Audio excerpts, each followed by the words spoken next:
लगाने का निर्णय किया है, क्या जरूरत पड़ी है एस्मा लगाने की? सारा देश कोरोना की लड़ाई लड़ रहा है। ऐसे समय में डॉक्टरों के एक समूह ने हड़ताल पर जाने की घोषणा करके उस लड़ाई में बाधा डालने का काम किया है।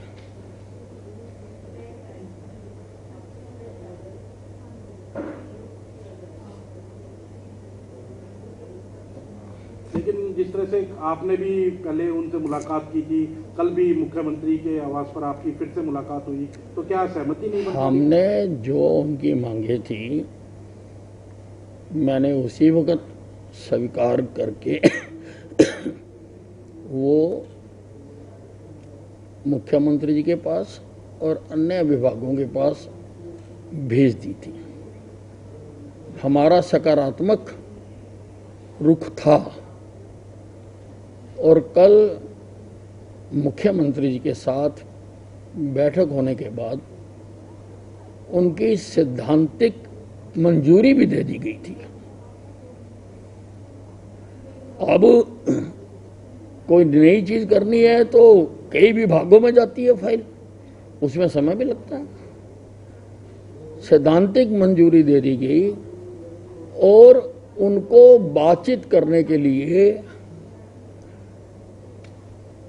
DS देसी और राजीव अरोड़ा जी 2 घंटे तक उनका इंतजार करते रहे। उनको बता दिया गया कि मुख्यमंत्री जी ने सैद्धांतिक मंजूरी दे दी है। उन्होंने कहा जी चाहे दे दी है, हमने तो हड़ताल पर जाना ही जाना है। मुझको लगता है इनके पीछे कोई है जो कोरोना के खिलाफ इस लड़ाई में विघन डालना चाहता है, इसलिए हमें एस्मा लगाना पड़ा।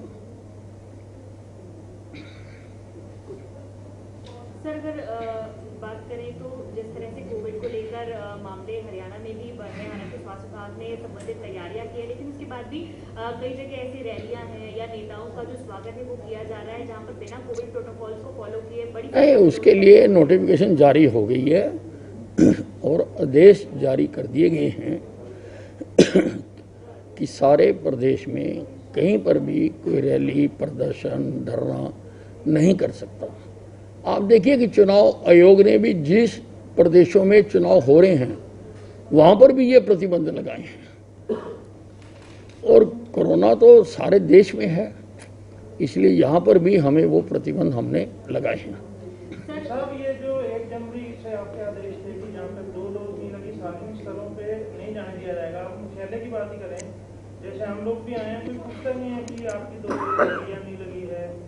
ये मिनी सेक्रेटरी है चंडीगढ़ में जितने भी हरियाणा के कार्यालय हैं इसमें अदलता आ रहा है, क्या यहाँ पे ये आदेश लागू नहीं है? नहीं, चंडीगढ़ में मुझको नहीं मालूम कि चंडीगढ़ में उन्होंने ये आदेश दे रखे या नहीं दे रखे। अलबत्ता हरियाणा में इसका सख्ती से पालन किया जा रहा है और कल भी मैंने जो एसपीज और तमाम पुलिस अधिकारियों के साथ वीसी की है उसमें मैंने उनको कहा कि इसका सख्ती से पालना कराएंगे। चंडीगढ़ में हरियाणा के ऑफिस नहीं है सर? हाँ, पर यहाँ कानून तो चंडीगढ़ का लगता है ना जी। साहब, कांग्रेस के नेता है दिग्विजय सिंह, उन्होंने एक बयान दिया है कि आरएसएस जो है एक आतंकवादी संगठन है, उसमें आतंकवादी बनाए जाते हैं। तुलना दीमक से की है कि आरएसएस दीमक की तरह है जो कि खाए जा रहा है देश को, कैसे देखते हैं? राष्ट्रीय स्वयंसेवक संघ एक राष्ट्रवादी संगठन है। यहाँ पर लोगों को देश के प्रति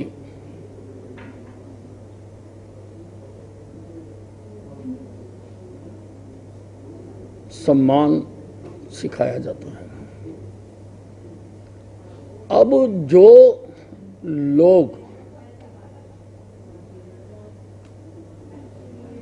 देश के हित में नहीं सोचते हैं, उनको तो RSS like red rag to a bull नजर आती है।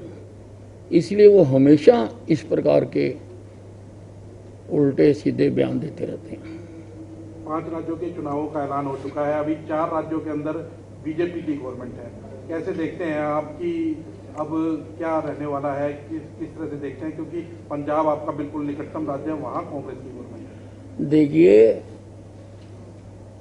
आज देश का हर आदमी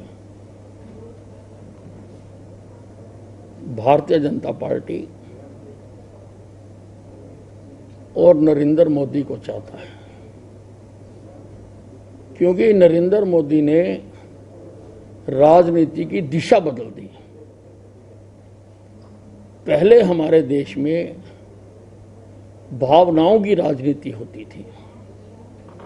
कभी गरीबी हटाओ का नारा दे दिया, कभी किसी की मां मर गई इसलिए वोट डाल दो।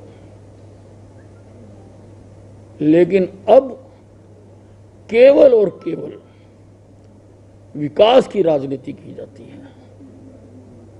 और इतने साल हो गए हमें आजाद हुए, अब हिंदुस्तान का हर शख्स विकास चाहता है, तरक्की चाहता है, उन्नति चाहता है। और वो नरेंद्र मोदी जी आज केवल भारत के ही नहीं बल्कि विश्व के सर्वाधिक लोकप्रिय नेता हैं। इसलिए किस प्रदेश में कौन क्या कह रहा हम उस पर नहीं जाते हैं। प्रजातंत्र है, सबको बोलने का अधिकार है, लेकिन हमें भरोसा है कि जब मतदाता मत पेटी पर जाएगा, जब वो बटन दबाने के लिए जाएगा, तो वो भाजपा को वोट पाएगा। अरविंद केजरीवाल ने कहा है कि जिस तरह से दिल्ली में हमने पाबंदियां लगाई है वो नाकाफी है, क्योंकि जब तक एनसीआर के अंदर पाबंदियां नहीं लगेंगी तब तक कोरोना पर काबू नहीं पाया जा सकता। क्योंकि वो कह रहे हैं कि बहुत सारे लोग लगातार एनसीआर से दिल्ली आते हैं, इसलिए दिल्ली को भी खतरा जो है वो बना हुआ है। देखिए, यहाँ पर जो हम महसूस कर रहे हैं, जैसी जैसी आवश्यकता है वैसी वैसी हम पाबंदियां लगाते जा रहे हैं। केजरीवाल ने तो इसलिए लगाई है कि उसने 5 स्टेटों में घूमना जा गया, उसके बाद टाइम ही नहीं है दिल्ली का काम करने के लिए।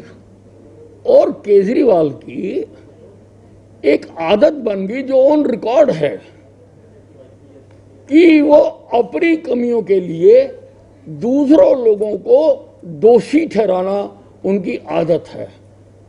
आप अपना देखिए, आप बंद कर दीजिए दिल्ली को, आने जाने के रास्ते बंद कर दीजिए।